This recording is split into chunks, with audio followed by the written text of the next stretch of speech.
Hello, I'm Mario Toneguzzi, Managing Editor of Canada's Entrepreneur, and joining me today is David Wallach on Calgary's podcast. David is President and CEO of Barclay Street Real Estate, also President and founder of Triumph Real Estate Investment Fund.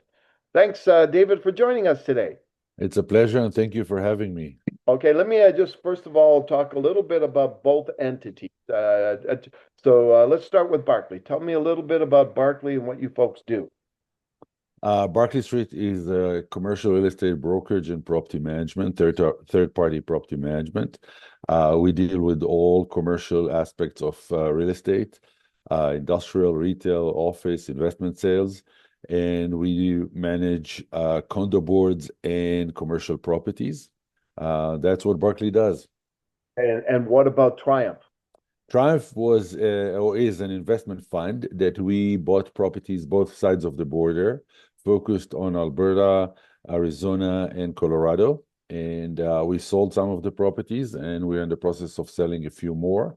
And yeah, so that was just revenue producing properties that we bought. And when the market was right, we sold them. Okay, tell me now, David, how'd you get involved in the real estate world? I'm sure as a kid you probably didn't have ambition to be a real estate person, right? What? No, it wasn't high on the list when I was a teenager or a kid. What brought me to real estate in '99 when we immigrated to Canada, my wife, our three kids, and myself, the government lost my medical exams, so I couldn't work until I had to do the medical exams again, send them to Tel Aviv, then to Paris for the lab to approve that I'm healthy. So I had a period of about 10 months that I was, couldn't work. Kids were in school. And what I did is, I traveled around the city and I saw the growth in real estate. So I decided to take the real estate course, and I did a real estate course. And from the get-go, I kind of decided I'm going commercial. I want to talk with business people. I don't want to do residential, which is more for an emotional sale. So that's what brought me into real estate, and I never looked back. Wow, what were you doing in Israel? I had my insurance brokerage for many years, and I'm a big sports fan. So the team that I'm a big fan of still today, Maccabi Haifa from my hometown in Haifa, was in financial dire straits. So I volunteered to be the chairman of the basketball part of the club for a few years, and I did that. And but that was volunteer after work. So, but mostly it was insurance. I was licensed. I had my insurance brokerage, and I was licensed with third liability, fire, and life insurance and benefits. Oh, wow. So, you've been, in Calgary here now for quite some time. You've seen the ups and downs of the market. Like, how does someone survive in the real estate world in a city like Calgary? Well, I think that you have to stay the course in what you do. That's one. But I think the most important is to stay the course with your people. At the end of the day, we're a people company working in real estate, and it's all about the people that work with me and work with Barclay Street Real Estate. And we had our financial ups and downs like everybody else in this city and in this country. We survived the financial meltdown of 2008. We survived the oil and gas crash of 2014. We survived COVID. But it all ended up with having the right people with you, as the phrase says, the right people on the bus in the perfect seat or in the right seat. So that is the focus. This is my focus, is having the right people and making them understand that our culture will keep us strong and will keep us through the ups and downs. Now, speaking of ups and downs, I'm just wondering, where do you see the real estate market, commercial real estate market in Calgary these days, and how is it doing? Well, it was a slow start to the year, and I think it was mostly because of background noise, meaning the election that we had here in Canada, the tariffs that our neighbor from the south has decided to put on Canada. It was uncertainty, uncertainty, uncertainty. So people were sitting on their hands for a while. We see in the last few weeks or month uh, um, that this is moving forward in a very positive way. So I'm very optimistic that the second part of 2025 is going to be very strong in Calgary. I already see it in the amount of work we do, the amount of listings we have, the amount of deals that we close. So it's a very positive era right now. As I said, it started slow. I think, when the elections were over, people realized, okay, that's a new government, that's a new reality, let's go on with life. The other thing is, in today's world, you want to be in Alberta, you want to be in Calgary. There's no doubt that Alberta and Calgary are leading the country right now in growth. We had over 90,000 people move to Calgary every year in 2023 and 2024, each year. And when I immigrated here 26 years ago, Calgary was 900,000. Now it's over 1.7 mil. So it's almost doubled in 26 years, which is a very good, I would say, testament to the strength of the city. Even though oil and gas is still a major player, it's not only oil and gas anymore. So we don't see negative migration. When the oil crashed, we didn't see negative migration. And so I'm very optimistic for the next part of 2025 and for 2026. Let's talk a little bit about some of the different sectors within the commercial real estate industry. I imagine that still the shining stars are multifamily and industrial still, right? Yeah, there are, it's everybody wants industrial or multifamily. I would say number three is retail. But that creates a lot of pressure in Calgary because if you look at industrial and retail, we're less than 4% vacancy, closer to 3% vacancy, which moves the needle in terms of the rents up. And my fear is that will be lagging on, especially on the retail construction.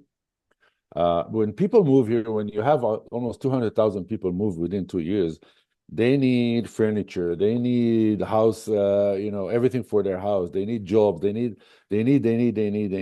want to spend because they want to, you know, have their life kind of come together in the new location in which they moved to Calgary.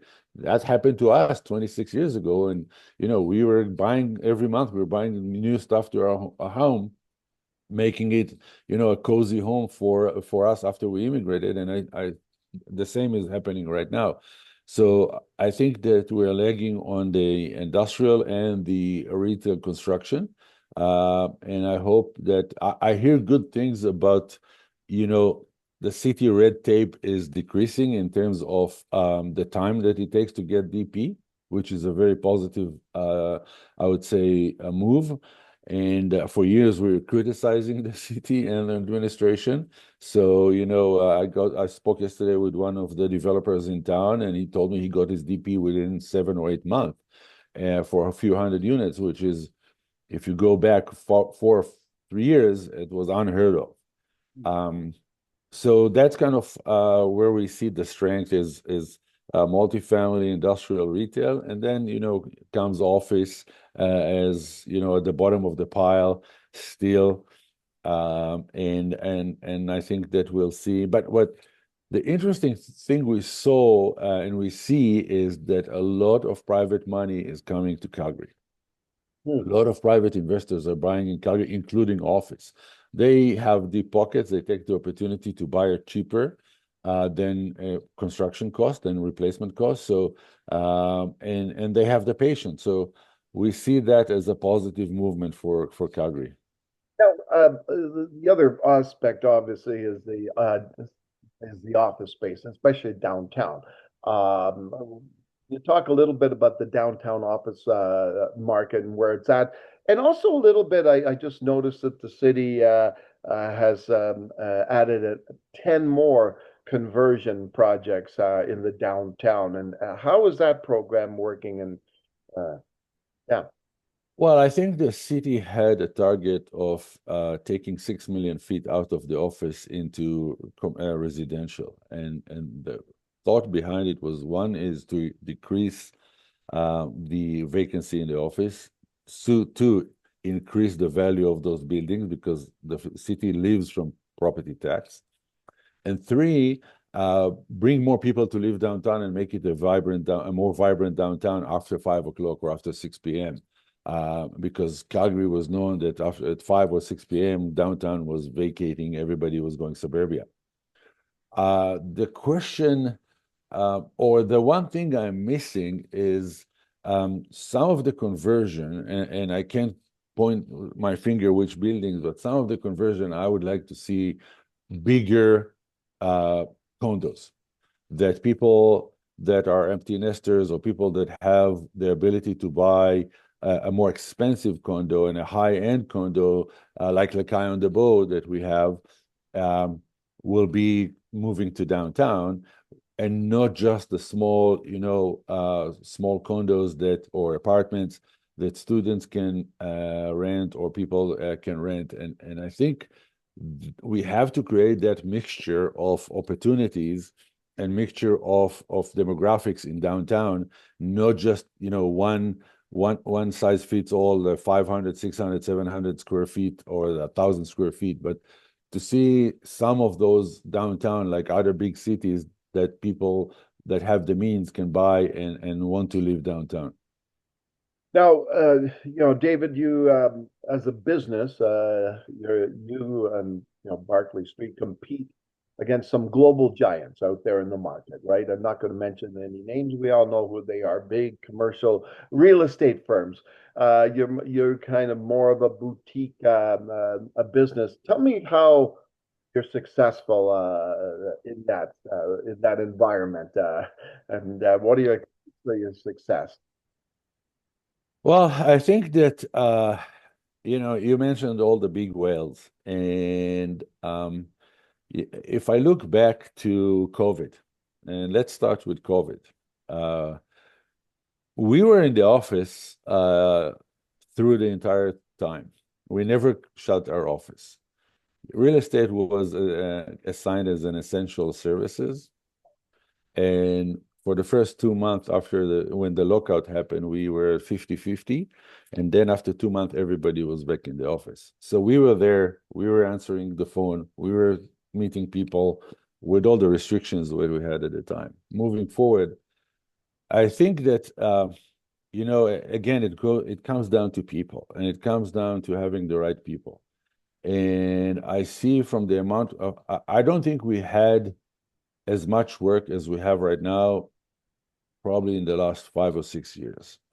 And that is only result of the hard work of the people that work at Barclay Street Real Estate that they put in. I think our slogan, we have two slogans that we live by. One is local expertise matter. We want to be the experts as the local people that are Alberta proud, Calgary proud, Edmonton proud. That's what we want to be known for. The other one is our slogan is because we care. We are your partner, not just for the deal. We will help you when there's along the way, there are some ups and downs, as you mentioned, as you asked me at the beginning. Everybody has ups and downs. And if they need to sublease, if they have a problem with the landlord, we're always there. We're always there to help, to suggest, to advise, to get the right people. And that's kind of how we compete. We have, of course, we do our PR with Parker PR, and we try to build our brand. They have bigger pockets than us, yes, but I think that overall, we also found a niche that works for us. And as entrepreneurs, we work very well with entrepreneurs.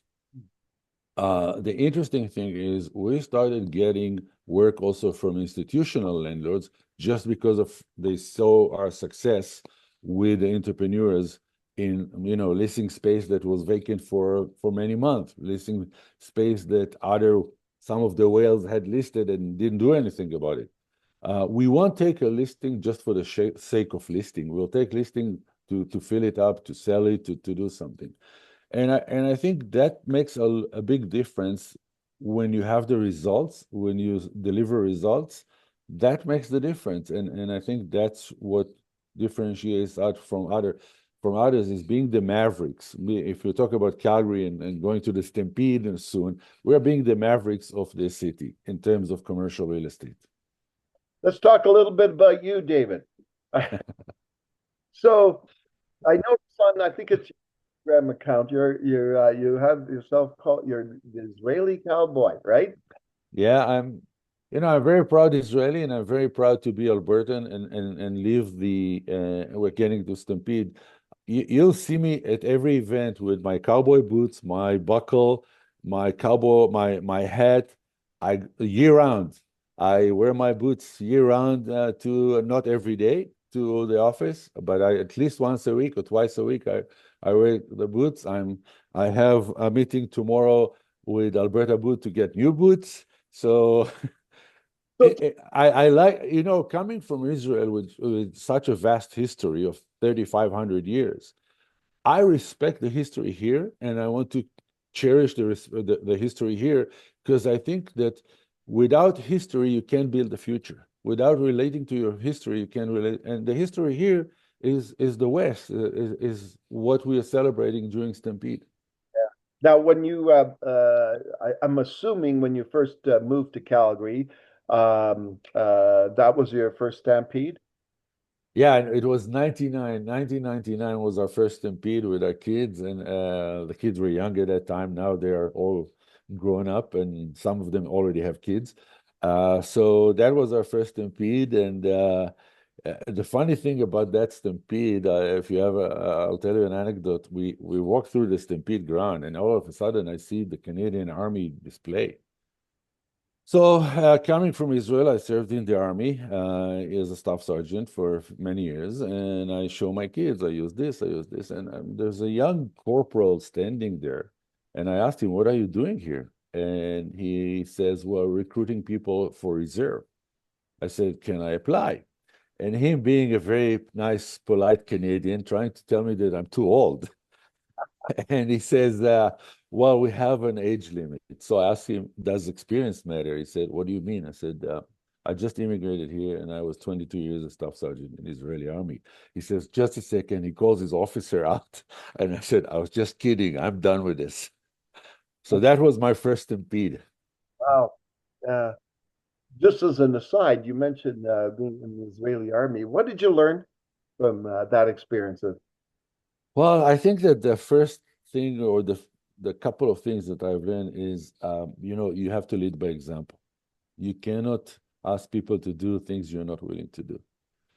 And the other thing that I learned is instead of saying charge, you have to lead by follow me. So you have to set the example. You have to set to be the leader. You have to set kind of the vision, and people will follow you. If you go and say charge and you stay behind, that's not a good thing. That cannot hold for a long time. The last thing I wanted to ask you, I know you were on a fitness journey. Uh, I'm trying to remember, like you cycle a lot, right? Well, I do twice a week. I do boxing at Dynamite Boxing Club. Twice or three times I go to Bow Valley Athletic Club to do some weights with some days with a trainer, some days by myself. And I cycle a little bit, not a lot. I try to do it once or twice, either spin or off on road. And yeah, so you have to keep a little bit of health. Physical health also helps mental health. So I'm trying to get those all together. And of course, I have my radio talk show with Tara McCool. So I do a lot of stuff that is not just work. Before we leave here, tell us about that talk show with Tara. And I was a guest once. Yeah, yeah. You're a good guest because you can talk. Some people sit there and they nod with their heads, and we tell them it's radio, you have to talk. When COVID hit, you only heard every day is how many people passed away, how many people are in hospital, how many people have COVID, and it was just bad news one after the other. And we came up with the idea we have to get some good news into the system. And we came up with the idea the show is called Calgary Next on QR77, and it's promoting Calgary businesses, Calgary entrepreneurs, Calgary business coaches, charities. It's all about Calgary and its economy and the good stories. And there's so many good stories. It's unbelievable. You'll be shocked what I'm going to tell you right now. We just celebrated 4 years every week. 4 years every weekend. We have the show on QR77. We're moving from Saturday to Sunday, but it's amazing how many people are connecting with us to get to be on the show, and we're having a blast. We're enjoying it, Tara and I, to promote Calgary, promote the people, promote the businesses, promote the charities, and it's fun. Excellent. Well, thanks so much, David, for being our guest today. Thank you. It's always a pleasure, Mario. All right, that was David Wallach, President and CEO of Barclay Street Real Estate, as well as President and founder of Triumph Real Estate Investment Fund. I'm Mario Toneguzzi, Canada's entrepreneur, managing editor. Thanks for joining us today.